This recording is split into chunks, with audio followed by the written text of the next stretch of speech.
आज 7 तारीखाने आपल्याला पहिला उपवास पास करायचा होता, त्यामुळे अळ्यांची कंडिशन बघितली.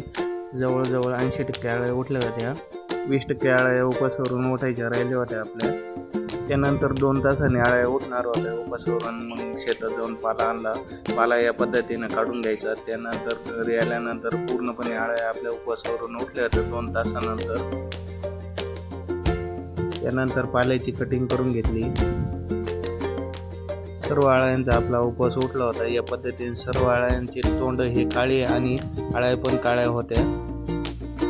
त्यानंतर आपण यावर विटकरी विजेत्याची धुराळणी करून घ्यायची आहे.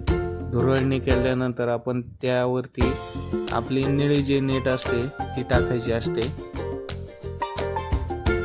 निळी नेट टाकल्यानंतर आपण त्यावरती पाला टाकून घ्यायचा.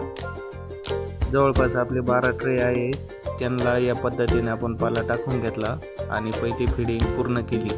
त्याच्यानंतर आपण 2 ते 3 तासानंतर या नेट उचलून घेणार आहे आणि त्याच्या खालचा बेड जो असतो तो पूर्णपणे काढून टाकणार आहे आणि फ्रेश बेड बनवणार आहे.